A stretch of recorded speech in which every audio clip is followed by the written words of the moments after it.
آلہ واصحابہ الطیبین الطاہرین اما بعد فاعوذ باللہ من الشیطان الرجیم بسم اللہ الرحمن الرحیم ان اللہ لا یغیر ما بقوم حتی یغیر ما بانفسہم صدق اللہ العظیم۔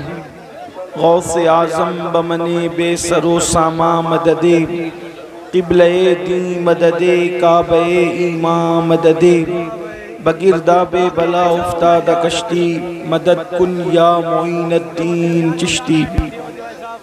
جیسے میں پڑھاؤں بلند آواز سے میرے ساتھ پڑھیں الصلاۃ والسلام علیک یا رسول اللہ، الصلاۃ والسلام علیک یا نبی اللہ، الصلاۃ والسلام علیک یا حبیب اللہ، وعلی آلک واصحابک یا نور اللہ، صلی اللہ تعالی علیہ وسلم۔ یہ جو مذہبی جلسے ہوتے ہیں، ان مذہبی جلسوں کا مقصد اسلام کو لوگوں کے درمیان پہنچانا ہوتا ہے۔ آپ لوگ جو کچھ کر رہے ہیں یا جو کرتے ہیں، ہم آپ کی محبتوں کا، عقیدتوں کا احترام کرتے ہیں، لیکن آپ ٹھنڈے دل سے صرف سوچیں کہ اسٹیج پر اور اسٹیج کے نیچے جو کچھ ہو رہا تھا، اگر کوئی غیر مسلم اس منظر کو دیکھے گا تو وہ اسلام سے محبت کرنے والا بنے گا یا اسلام سے نفرت کرنے والا بنے گا۔ لوگ سوچیں گے کہ ان کی مذہبی محفلوں میں جب مذہب نہیں ہے تو پھر ان کی شادی بیاہ میں مذہب کیسے ہو سکتا ہے؟ جو محفل ہی مذہب کی تعلیم کے لیے منعقد کی گئی، جب اسی میں مذہب کہیں نظر نہیں آ رہا ہے، آپ مجھے بتائیں، آپ کی محبتوں کو میں کروڑوں سلام کرتا ہوں، لیکن ایک عالم دین اللہ رسول کے فرمان بیان کریں، پھر اس کے بعد کوئی بیچ میں سے چلائے، کوئی آواز لگائے، کوئی یہ کرے۔ یاد رکھیے، حضور علیہ السلام کی حدیث کا احترام ایسے ہی ہونا چاہیے جیسے رسول اللہ کو اگر ہم حالت ظاہری میں پاتے تو اس وقت ہم حضور کا کتنا احترام کرتے، ایسے ہی حضور کی حدیثوں کا احترام کرنا چاہیے۔ اگر آپ ان محفلوں کا احترام کرو گے تو اس کی برکتیں پاؤ گے۔ یہی محفلیں تھی میرے بھائی جس میں آنکھیں بند کر کے لوگ رسول اللہ کا دیدار کر لیا کرتے تھے۔ یہی محفلیں تھی جب لوگ علماء کا بیان سنتے سنتے دل میں کوئی مراد لے لیتے تو محفل سے اٹھنے سے پہلے ان کی مراد پوری ہو جایا کرتی تھی۔ لیکن آج ان محفلوں کو ہم نے بزنس، نام نمود اور پھول ہپاڑ، ہنسی مذاق اور دل کو بہلانے کا ذریعہ بنا لیا، تو محفلوں سے رونق بھی گئی، برکت بھی گئی، مذہبی تقدس بھی گیا۔ آپ سے میں کوئی ناراض نہیں ہوں، لوگ میرے کپڑے پھاڑ دیتے ہیں، میرا امامہ ٹوپی چھین لے جاتے ہیں، میں اس پہ بھی ناراض نہیں ہوتا۔ ایک شہر میں گیا، لوگوں نے مسجد کے شیشے توڑ دیے ملنے کے لیے، مسجد کا دروازہ توڑ دیا۔ میں نے کہا کمیٹی والے بھرپائی کر دیں، اللہ انہیں معاف کرے۔ ہم ناراض نہیں ہوتے کیونکہ آپ جو کرتے ہیں وہ محبت میں کرتے ہیں، عقیدت میں کرتے ہیں، لیکن ہم تو انسان ہیں، آپ سے ناراض نہیں ہوں گے، لیکن وہ غیرت والا خدا اگر آپ سے بھی ناراض ہو گیا اور مجھ سے بھی ناراض ہو گیا تو ہماری دنیا بھی برباد ہو گئی اور آخرت بھی برباد ہو گئی۔ اب میں آپ کے سامنے کوئی لمبی چوڑی گفتگو نہیں کرتا، اس لیے کہ آنے میں ہم لوگ بھی لیٹ ہوئے، جو وہ اتفاق سے ڈرائیور ایسا مل گیا کار کا جو شراب پی کر گاڑی چلا رہا تھا، مسلم نہیں تھا، وہ بچتے بچاتے آئے، اللہ نے خیر سے پہنچا دیا۔ اور چونکہ اب 4 بجے واپس سے ایئرپورٹ پہ پہنچنا ہے، اس وجہ سے جو ہے وہ ہم بہت لمبی چوڑی کوئی گفتگو نہیں کریں گے، ایک مختصر سی بات کرتے ہیں خواتین کے لیے اور آپ کے لیے۔ آج کل ہر مسلمان بھائی کا، بہن کا ایک دل کا یہ خیال ہے، لوگوں کی ایک تمنا ہے کہ میری جلدی سے حاضری مدینہ منورہ میں ہو، میں جلدی سے مدینہ منورہ دیکھ لوں اور میری حاضری مدینہ طیبہ ہو۔ جب بھی لوگ حج کو جاتے ہیں، عمرہ کو جاتے ہیں، تو ان کی یہ جو دوسروں کو جاتے ہوئے دیکھتے ہیں تو ان کی تمنا ہوتی ہے، تڑپ ہوتی ہے کہ میں بھی مدینہ شریف جاؤں۔ اور پھر ایک دل میں لوگوں کے خیال پیدا ہوتا ہے کہ مدینہ شریف وہی لوگ جاتے ہیں جو مالدار لوگ ہیں، جو مالدار ہیں وہی مدینہ شریف جاتے ہیں اور غریب مدینہ شریف نہیں جاتا۔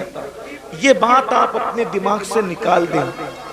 مدینہ منورہ نہ غریب جاتا ہے نہ امیر جاتا ہے، مدینہ منورہ نہ بادشاہ جاتا ہے نہ ہی رعایا جاتی ہے، مدینہ منورہ صرف وہ جاتا ہے جس کو مدینے کے تاجدار بلا لیا کرتے ہیں، جسے چاہا اپنا بنا لیا، جسے چاہا در پہ بلا لیا۔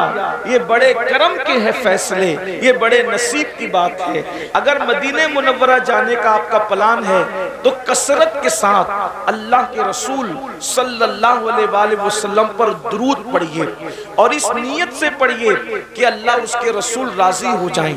اگر بس کرم کی نظر ہوئی تو دو کاموں میں سے ایک کام ہو سکتا ہے، یا تو وہ خود تشریف لے آئیں گے یا پھر وہ آپ کو بلا لیں گے۔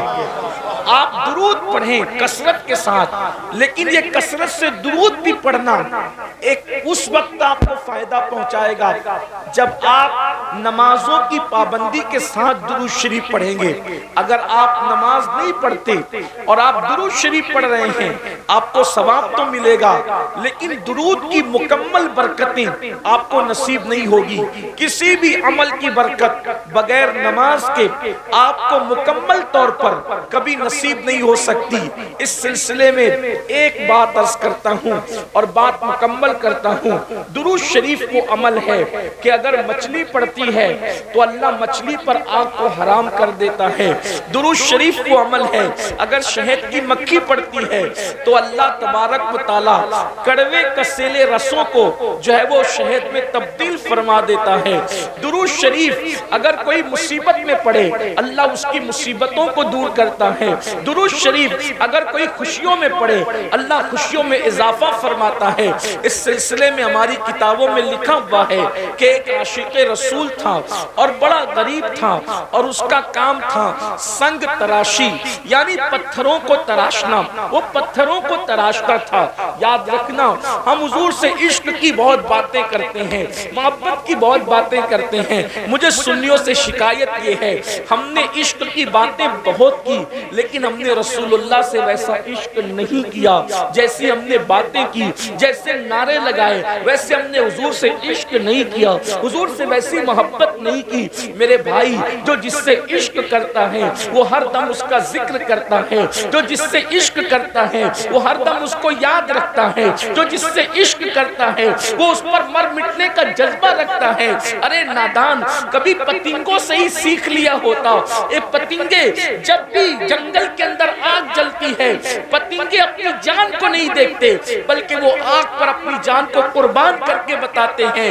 عشق ایسا ہے جو بچنا نہیں بلکہ جلنا چاہتا ہے، جو جینا نہیں بلکہ مرنا چاہتا ہے۔ اللہ اکبر، ہمارا حال یہ ہے ہم ہیروز کی تصویریں اپنے موبائل کے اسکرین پر بھی رکھیں، ہم گانوں کی ٹون اپنی رنگ ٹون پر لگا کر بھی رکھیں، ہم کپڑے چلنا پھرنا بولنا اسٹائل پوری زندگی کا سارا لائف اسٹائل جو ہے وہ ہیرو کے کرکٹر کے انداز میں کریں اور دعویٰ کریں عشق مصطفیٰ کا، دعویٰ کریں محبت رسول کا۔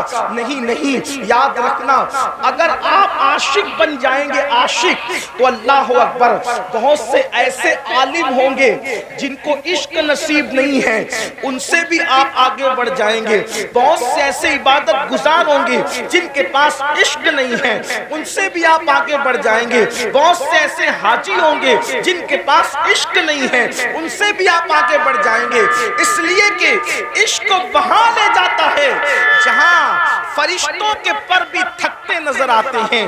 اللہ اکبر، عشق وہ چیز ہے۔ تو ایک عاشق رسول تھا، غریب تھا، مفلس تھا، سنگ تراشی یعنی پتھروں کو تراشنا اس کا کام تھا۔ اللہ اکبر، یہ بھی یاد رکھنا جب کوئی میرے آقا پر درود پڑھتا ہے تو آقا کریم اس کے درود کو جو عشق کے ساتھ، محبت اور عقیدت کے ساتھ پڑھتا ہے، آقا فرماتے ہیں صلی اللہ علیہ وآلہ وسلم کہ جو محبت اور عشق میں ڈوب کر مجھ پہ درود پڑھتا ہے اس کا درود میں خود سنا کرتا ہوں، اور جو ایسی روا روی میں پڑھتا ہے اس کا درود فرشتے لا کر مجھے پہنچاتے ہیں اور کہتے ہیں یا رسول اللہ فلاں ابن فلاں یعنی باپ کے نام کے ساتھ وہ درود پہنچتا ہے، روا روی میں پڑھا تو فرشتہ پہنچاتا ہے، اور عشق میں ڈوب کے پڑھا تو خود تیری آواز مصطفیٰ جان رحمت کے کانوں تک پہنچتی ہے۔ اللہ اکبر، بڑا عمل ہے درود، بہت بڑا عمل ہے درود۔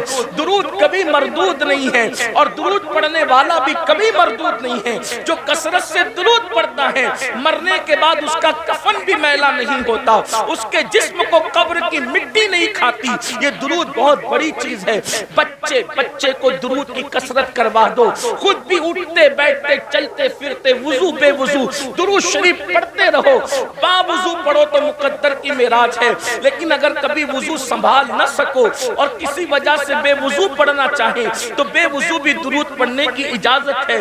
بہنوں سے بھی کہتا ہوں اگر اپنے بچوں کو نیک دیکھنا چاہتی ہو تو جب تم کھانا بنایا کرو تو درود شریف پڑھتے بنایا کرو۔ اگر چاہتی ہو کہ تمہارے شوہر کے دل میں تمہاری محبت پیدا ہو جائے تو درود شریف پڑھتے ہوئے کھانا بنایا کرو۔ اس سے بڑا تعویذ کوئی نہیں ہے، ہر درد کی دوا ہے صلی علی محمد، تعویذ ہر بلا ہے صلی علی محمد۔ اللہ اکبر، تو وہ سنگ تراش تھا، پتھروں کو تراشتا تھا۔ درود شریف کی ایک مقبول کتاب ہے، مقبول ترین کتاب جس کو دلائل الخیرات شریف کہتے ہیں، وہ اس کے 7 باب ہے، اس کے 7 چیپٹر ہیں، اور اس نے اس سنگ تراش نے، اس پتھر تراش نے، پتھروں کو تراشنے والے اس بندے نے پوری دلائل الخیرات شریف کو حفظ کر رکھی تھی، زبانی یاد کر رکھی تھی، اور جب بھی وہ پتھر تراشنے کا کام شروع کرتا تو پہلے دلائل الخیرات کا ایک چیپٹر، ایک سبق، ایک باب وہ پڑھ لیا کرتا، یعنی پہلے درود پڑھتا بعد میں کام کرتا، پہلے درود پڑھتا بعد میں کام کرتا، اور ہر دن اس کی تمنا رہتی کبھی تو بلاوا آئے گا، کبھی تو آقا طلب فرمائیں گے، کبھی تو آقا بلائیں گے۔ نہ کوئی ساز ہے، نہ کوئی سامان ہے، نہ کوئی اسباب ہے، کچھ بھی نہیں ہے، بس ایک عشق کی تڑپ ہے کہ حضور کبھی تو بلائیں گے۔ بنے گا جانے کا پھر بہانہ، کہے گا آ کر کوئی دیوانہ، چلو دیوانو تمہیں مدینے، مدینے والے بلا رہے ہیں۔ اللہ اکبر، جب تڑپ سچی ہوتی ہے تو پھر کرم ہوتا ہے۔ ایک رات اس کو میرے آقا کی یاد آئی اور روتے روتے وہ سو گیا۔ جب سویا تو اس کی آنکھ جب بند ہوئی، دل کی آنکھیں بیدار ہوئی، اس نے کیا دیکھا؟ مقدر بیدار ہوا، وقت بیدار ہوا، اور اس نے کیا دیکھا کہ گنبد خضرا ہے، نورانی تخت بچھا ہے، سنہری جالیاں ہیں، اور اس تخت کے اوپر آمینہ کے لال، عبداللہ کے لخت جگر، خسرو خوباں، معصوم آمنہ، سید العالمین، قائد المرسلین، دانائے سبل، مولائے کل، ختم الرسل، صاحب قرآن، طٰہٰ و یاسین، مزمل و مدثر، غیب دا نبی، عالم ما کان و ما یکون، امام المرسلین، خاتم النبیین، سید العالمین، شفیع المذنبین، یعنی ہم سب کے آقا و مولا محمد الرسول اللہ، ارواحنا فدا صلی اللہ علیہ وآلہ وسلم ایک تخت پر جلوگر ہے، اور تخت پر بیٹھے بیٹھے اللہ کے رسول فرماتے ہیں تم مدینے آؤ۔ سرکار خود دعوت دے رہے ہیں تم مدینے آؤ، اور یہ دیکھو یہ میرے گنبد کا ایک کنگرا ٹوٹ گیا ہے، اس کو تم اپنے ہاتھ سے آ کر کے تعمیر کرو۔ ہائے ہائے، دنیا میں معماروں کی کمی تو نہ تھی، لیکن حضور نے کس کا انتخاب کیا؟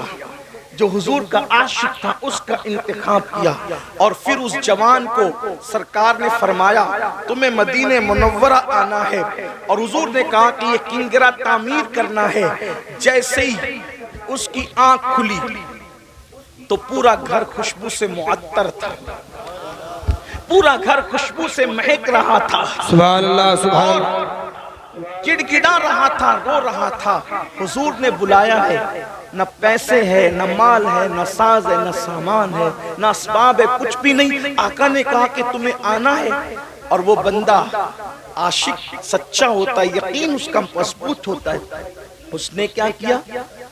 تعمیر کا سامان تھیلی میں ڈالا، کپڑے بھرے، تھیلا کندھے پہ ڈالا، اور جہاں سے ساحل سے جہاز جدہ کی طرف روانہ ہوتے تھے اس ساحل پر گیا۔ کوئی پیسہ نہیں، کوئی مال نہیں۔ لوگ اس کو کہانی قصہ کہہ کر ہنس کے اڑا دے تو الگ بات ہے، لیکن یہ تاریخ ہے، سچائی ہے۔ جب وہ ساحل سمندر پہ پہنچا تو دیکھا ایک بہت بڑا جہاز جدہ کے لیے جانے والا ہے، اور ملاح کیپٹن جو ہے، اللہ اکبر، کپتان پوری کوشش کر رہا ہے جہاز کو آگے بڑھانے کی، لیکن جہاز آگے بڑھتا نہیں، جہاز آگے نہیں بڑھتا۔ کپتان نے کہا ہو سکتا ہے اس میں اللہ رسول کی کوئی خاص مرضی ہو۔ جب کپتان نے ادھر ادھر نظر گھمائی تو دیکھا کہ بکھرے ہوئے بال، پھٹے پرانے کپڑے، چہرے کا اڑا اڑا رنگ اور آنکھوں میں آنسو، ایک دیوانہ ساحل پر ادھر ادھر چلتا نظر آ رہا ہے۔ اس کو آواز دی، کہاں کا ارادہ ہے؟ کہا مدینے جانا ہے۔ ٹکٹ کچھ نہیں، حضور نے بلایا، جانا ہے، آؤ بیٹھو۔ جیسے کشتی میں بٹھایا، کشتی چل پڑی۔ اب سب کا کوئی نہ کوئی معلم تھا، سب کا کوئی نہ کوئی میزبان تھا۔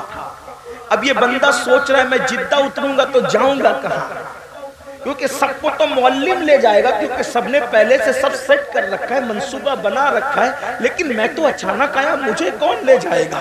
لیکن جب جدہ کے ساحل پر یہ اترا تو اس کی حیرت کی انتہا نہ رہی۔ کسی کو معلم لینے آئے تھے، کسی کو رشتہ دار لینے آئے تھے، لیکن اس کو مدینے کا گورنر لینے کے لیے آیا تھا۔ تم فلاں؟ ہاں میں فلاں، لیکن تم کون؟ میں مدینہ منورہ کا گورنر ہوں اور تمہیں لینے آیا۔ تم کیوں لینے آئے؟ تمہیں کیسے پتا چلا کہ میں مدینے جانے والا ہوں؟ تو کہا رات خواب میں مصطفیٰ جان رحمت کا دیدار ہوا اور فرمایا کیا تم مجھے اپنا مہمان بنانا چاہتا ہے؟ کیا تم میری میزبانی کرنا چاہتا ہے؟ جی یا رسول اللہ، میں تو آپ کے صدیوں بعد پیدا ہوا آقا، لیکن میں آپ کی ضرور مہمانی کرنا چاہتا ہوں۔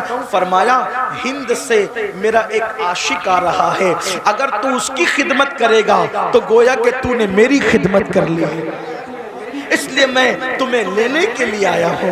اللہ اکبر۔ پھر جدہ سے یہ قافلہ مدینہ منورہ پہنچا۔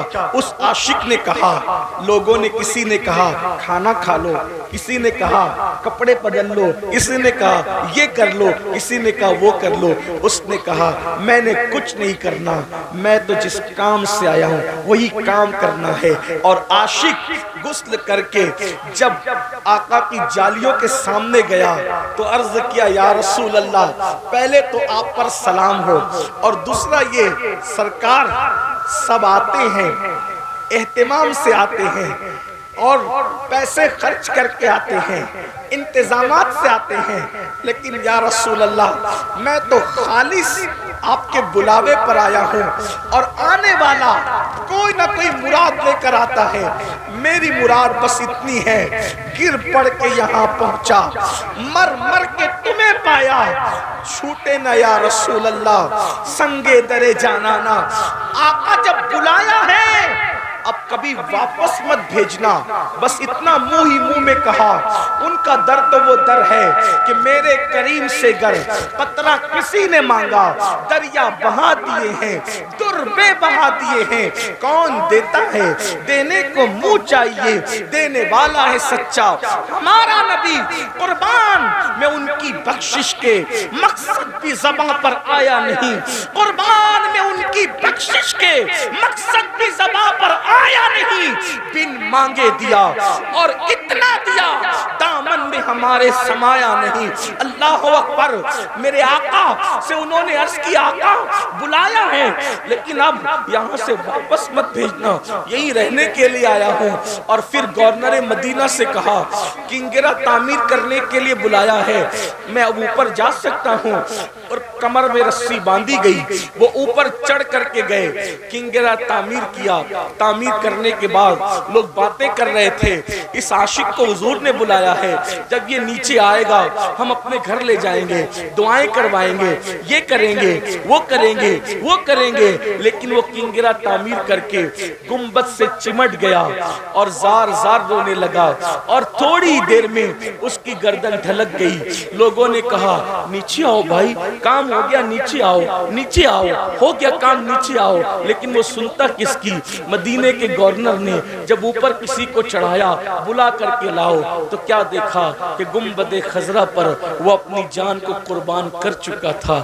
جب تیری یاد میں دنیا سے گیا ہے کوئی، جب تیری یاد میں دنیا سے گیا ہے کوئی، جان لینے کو دلہن بن کے قضا آتی ہے۔ میرے آقا علیہ السلام کے دیوانوں، یہ تھے عاشق لوگ جنہوں نے غربت میں بھی سچا عشق کیا، یہ تھے عاشق لوگ جنہوں نے بھکمری میں بھی سچا عشق کیا، یہ تھے سچے عاشق لوگ جنہوں نے فاقہ کشی میں بھی سچا عشق کیا۔ لیکن آج ہم لوگ، اللہ نے ہمیں اور آپ کو مال دیا، 3 ٹائم کا کھانا دیا، اللہ نے تن بھر کے کپڑا دیا، مکان دیا، سب دیا، لیکن افسوس سب کچھ حضور کے صدقے میں ملا اور حضوری سے ہم بغاوت کرنے لگ گئے، حضوری کو بھول گئے، ہم حضور کو فراموش کر گئے۔ جو رسول پوری زندگی ہمیں یاد کرتے رہے، اس رسول کو ہم نے بھلا دیا، گانوں میں بھلا دیا، غزلوں میں بھلا دیا، گناہوں میں بھلا دیا۔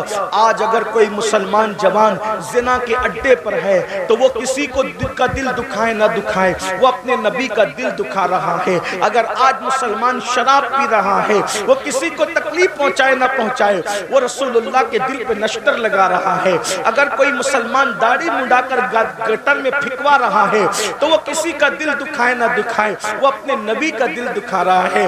آج لوگ کہتے ہیں مولانا مسلمانوں کے حالات خراب کیوں ہو گئے؟ میں کہتا ہوں اگر مسلمانوں نے اپنے نبی کا دل نہ دکھایا ہوتا تو مسلمانوں کو یہ حالات نہ دیکھنے پڑتے۔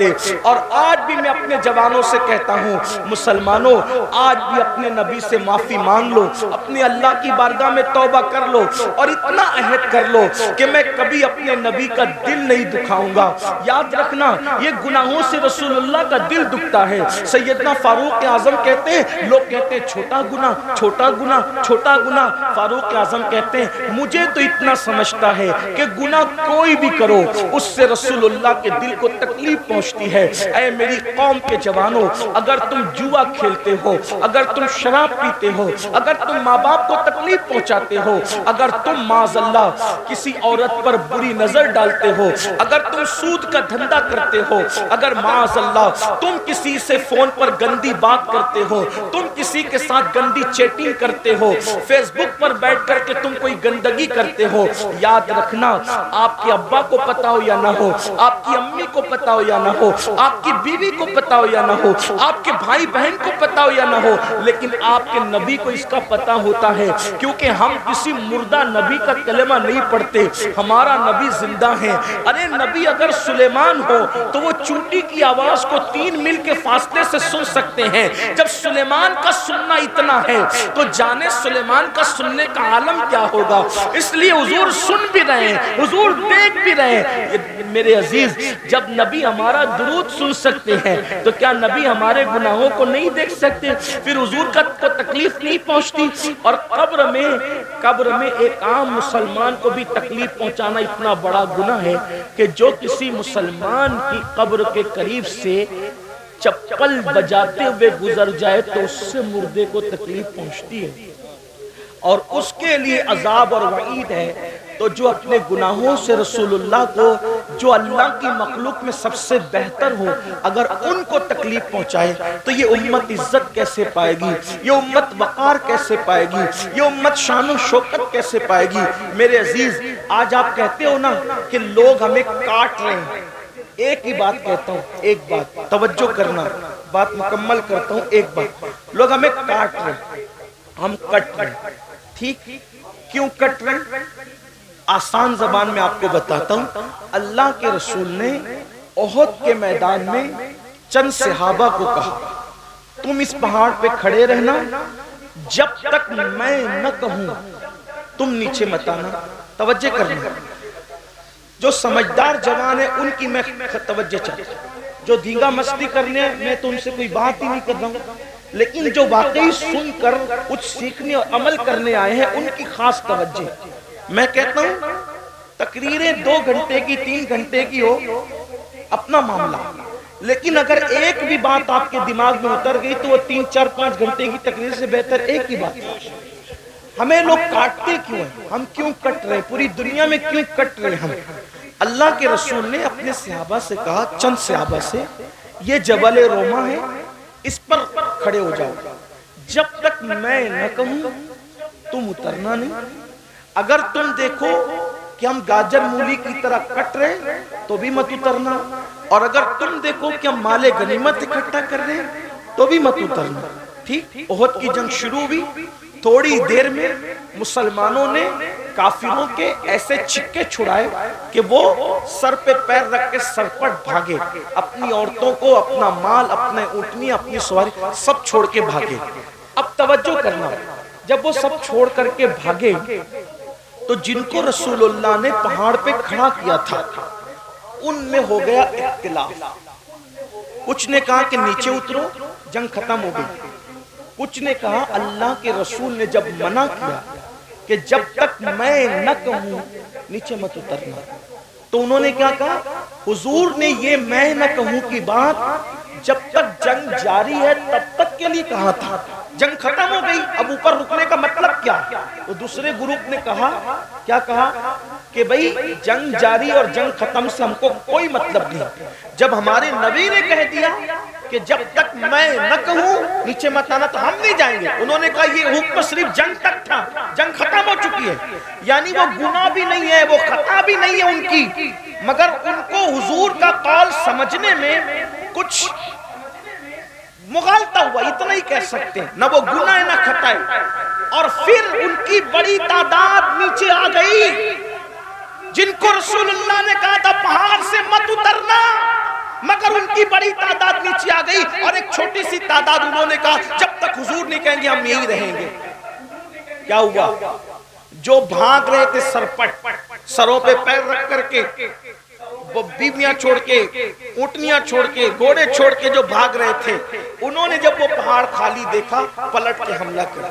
اور جب پلٹ کے حملہ کیا تو احد کے میدان میں 70 مسلمان شہید ہوئے. کتنے مسلمان کٹے؟ 70. امیر حمزہ، مصعب بن عمیر، عبداللہ ابن جہش، حضرت شماس، حضرت حنزلہ، حضرت اسود. کتنے؟ 70 صحابہ. اور ان میں سے کسی کا کلیجہ نکال کے چبایا گیا، کسی کے کان کاٹے گئے، کسی کی ناک کاٹی گئی.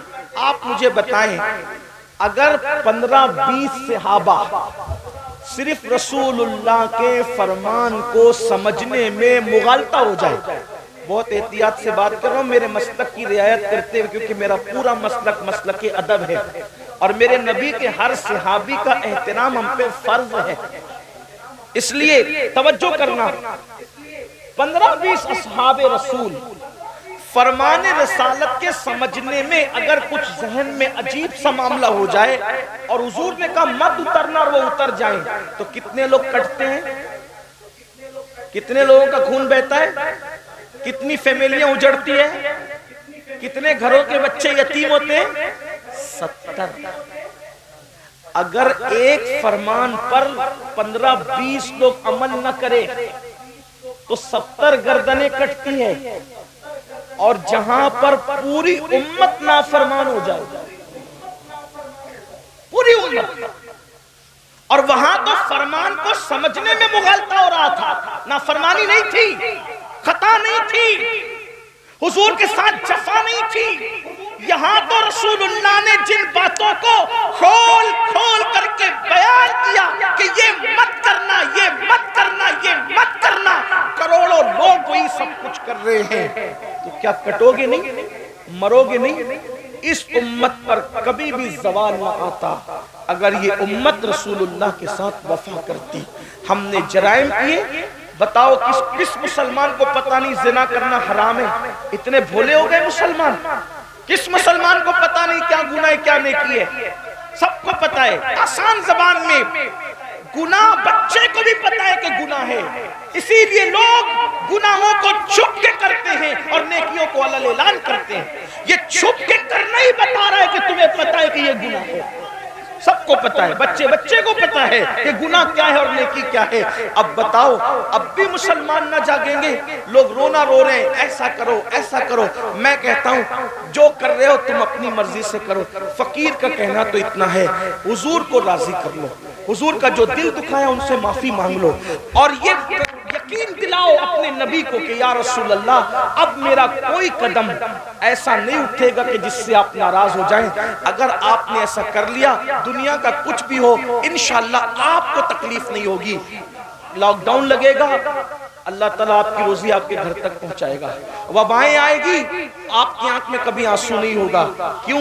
اس لیے کہ ایک بار حضور کو راضی کر کے دیکھو، حضور کو راضی کرنے کا مزہ کیا ہے، سبحان اللہ، حضور کو خوش کرنے پر انعامات کی برسات کیسے ہوتی ہے۔ نادان ہے مسلمانوں کو نہیں پتا، اگر پتھر حضور کو راضی کر لینا، پتھر حضور کے نام پہ نرم ہو جائے نا، پتھر عزت پا جاتا ہے۔ میں پوچھتا ہوں دنیا میں کروڑوں پتھر ہیں، سارے پتھروں کو عزت نہیں ملتی، لیکن وہ پتھر جو رسول اللہ کے قدم کے نیچے نرم ہو کر نقش قدم کو اپنے سینے میں اتار لیتے ہیں، کبھی سر پہ رکھے جاتے ہیں، کبھی آنکھوں میں رکھے جاتے ہیں، کبھی منبر پہ رکھے جاتے ہیں، پتھر رسول اللہ کے قدموں کے نیچے نرم ہو جائے وہ ہمیشہ کی عزت پا جاتے ہیں۔ اگر انسان حضور کے فرمان تلے نرم ہو کر حضور کے فرمان پہ عمل کرنے لگ جائے، زمین کے اوپر بھی عزت ہے، زمین کے اندر بھی عزت ہے۔ اس لیے میرے بھائیوں، میری آپ سے درد دل کے طور پہ یہی گزارش ہے، نیک بنو، گناہوں کو چھوڑو۔ اللہ کے رسول صلی اللہ علیہ وآلہ وسلم فرماتے ہیں بہترین مہاجر وہ ہے، بہترین ہجرت کرنے والا وہ ہے جو گناہ چھوڑ دے اور نیکیوں کی طرف آئے۔ ایسا ہجرت کرنے والا بہترین مہاجر ہے۔ آؤ، ہجرت صحابہ نے کی تھی، اب ہجرت نہیں، لیکن ہجرت ابھی بھی اس اعتبار سے ہے کہ ہم اگر گناہ کو چھوڑ کر کے نیکیوں کی طرف آتے ہیں تو یہ بھی ہجرت ہے، اور اس سے بہترین ہجرت کچھ نہیں ہو سکتی۔ میرے آقا فرماتے ہیں ہجرت کرو مالدار ہو جاؤ گے، یعنی گناہ کو چھوڑ کر اگر نیکیوں کی طرف آؤ گے تو اللہ تعالیٰ تمہیں مالا مال فرما دے گا، بہت برکت دے گا اللہ۔ آؤ میرے بھائیوں، اللہ کی بارگاہ میں سچی توبہ کرو، رجوع کر لو اس کی طرف، معافی مانگ لو اس سے، اور رسمی مسلمان اور اسمی مسلمان بن کر زندگی مت گزارو، بلکہ حقیقی مسلمان بن کے زندگی گزارو۔ ایسا مسلمان جس کا چلنا، جس کا بولنا، جس کا اٹھنا، جس کا بیٹھنا، جس کا سونا، جس کا جاگنا، یہ سارے اعمال سے لوگ دور سے دیکھ کر کہیں کہ جب 1450 سال کے بعد مسلمان ایسا ہے تو جو اسلام لایا وہ پیغمبر اسلام کی شان کا عالم کیا ہوگا، ان کے کردار کا عالم کیا ہوگا، ان کے اخلاق کا عالم کیا ہوگا۔ بس یہی پیغام لے کر ہم یہاں پر آئے تھے۔ حضرت مولانا جاوید صاحب اور ان کی پوری ٹیم کو مبارکباد کہ انہوں نے خوبصورت جلسہ سجایا۔ اللہ تعالیٰ اس محفل کو اپنی بارگاہ میں قبول فرمائے، اور آپ سب کی محبتوں کو اللہ تعالیٰ قبول فرمائے۔ اور میں آپ سے گزارش کرتا ہوں کہ مجھے 4 بجے دلی ایئرپورٹ پہنچنا ہوگا، اس لیے آپ سب کی محبتوں کا شکریہ۔ اگر آپ مجھ سے مصافحہ کریں گے، دوڑیں گے، بھاگیں گے تو بیٹھو، ابھی محفل ختم نہیں، بیٹھ۔ حضرت مولانا صاحب بیان فرما رہے تھے اور میں ان کے اور آپ کے درمیان مخل ہو گیا تھا، تو میں چاہوں گا بیٹھ جائے۔ دیکھو اتنی دیر تک بات کی، اس کے بعد بھی لوگ وہی کر رہے ہیں جو وہ کرنا چاہتے۔ یہ بچے کی دستار ہو رہی، اللہ تعالیٰ اس بچے کو علم نافع عطا فرمائے۔